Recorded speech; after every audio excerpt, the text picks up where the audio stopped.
Amis du jour, chalutations.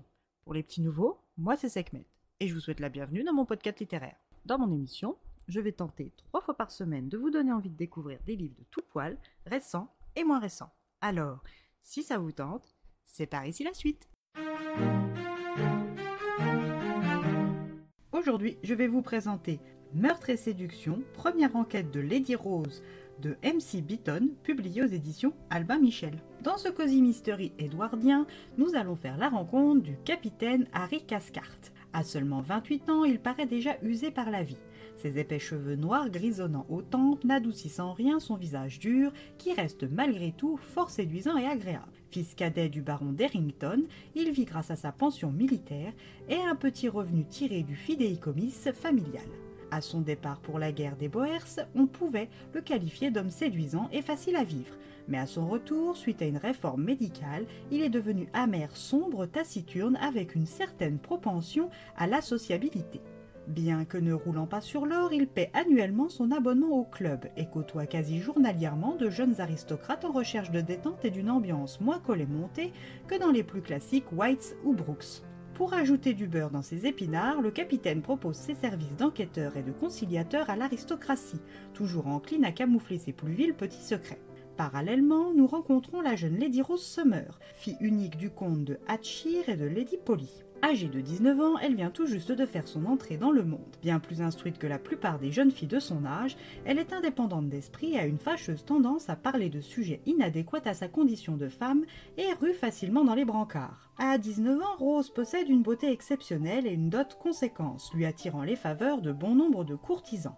Mais la demoiselle est sélective et s'est fait attribuer le surnom de Reine des Glaces en réaction. Seul le beau sire Geoffrey Blendon a su attirer la sauvage Rose dans ses filets.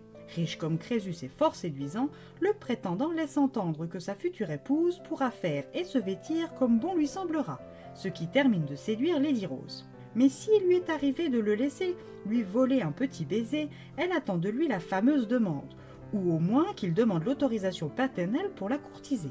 Mais ni l'une ni l'autre ne semble arriver. Lady Rose espère qu'au prochain bal ce sera chose faite. De son côté, son père, lors d'une sortie dans son club, s'épanche auprès de son ami le général de brigade Bill Handy sur les doutes qu'il occupe concernant la sincérité du fameux prétendant.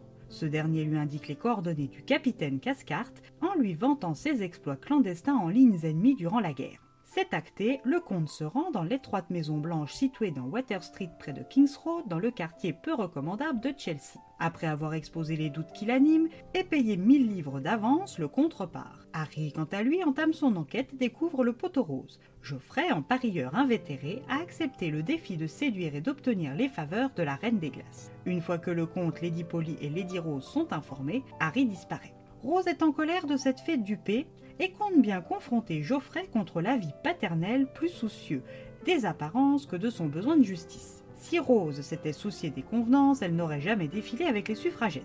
Alors au fameux bal, elle expose publiquement les intentions perverses de Sir Blendon et s'attire l'opprobre de la bonne société, l'obligeant à se retirer du monde pour au moins la fin de la saison londonienne. Pour se remonter le moral, Lady Rose va voir son ancienne gouvernante, Miss Tramp, mais cette dernière n'est pas de son côté non plus. Ayant appris son échec et le défi qu'elle représente, le roi Édouard en personne souhaite tenter sa chance avec Rose. Le comte doit à tout prix empêcher la visite royale et ayant été pleinement satisfait du capitaine Cathcart, refait appel à lui. Celui-ci arrive avec une certaine Miss Daisy Levine.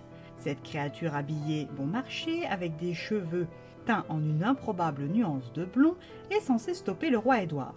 Miss Levine, danseuse de revue et actrice, doit jouer le rôle d'une domestique atteinte de la typhoïde. Le subterfuge n'ayant pas fonctionné, une option plus radicale est organisée.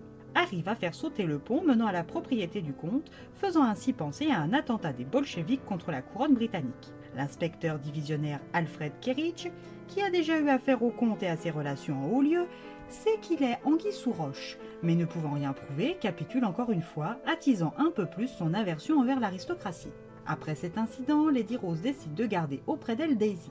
Elle lui enseigne la lecture, l'écriture et la prend comme femme de chambre. Le duo, plus proche de deux amis que d'une bonne et de sa maîtresse, partent pour une partie de campagne dans la demeure du marquis de Headley à Telby Castle. Lors de cette petite sauterie, elle y fait la rencontre des deux sœurs américaines Harriet et Deborah Peterson, de la ridelle maussade Mary Gore Desmond, de la beauté écossaise Frederica Sutherland, du crapaud Miss Jerry Trumpington, de l'élégante Margaret Brice Cuddleston, de la timide Maisie Chatterton et de la théâtrale Lady Sarah Trenton. Côté messieurs, Lady Rose est présentée à Clive Fraser, Freddie Pomfrey, Tristram Baker Willis, Sir Gerald Burke, Harry Trenton, Jerry Trumpington, Neddy Fremantle et Bertram Brooks. La partie de campagne débute bien jusqu'à ce que la peu populaire Mary Gore Desmond soit retrouvée morte empoisonnée à l'arsenic.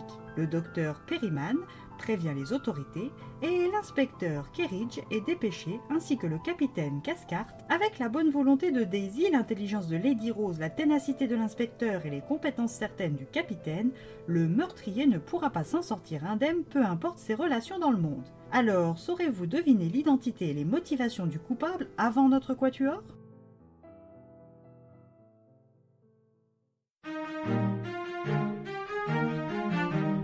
Une découverte quasi coup de cœur, un récit fluide et enlevé et une plume toujours plaisante. Je recommande. Et bien voilà, j'en ai fini pour aujourd'hui. J'espère que cet épisode vous aura plu et vous aura donné des nouvelles idées de lecture. Si vous souhaitez découvrir d'autres petits bonbons littéraires tout droit sortis de ma bibliothèque, je vous retrouve le jeudi 23 mai prochain pour un nouvel épisode. Et si d'ici là je vous manque de trop, on se retrouve sur Instagram, @leslecturesdeSekhmet. Sur ce, chalut les amis et à la prochaine.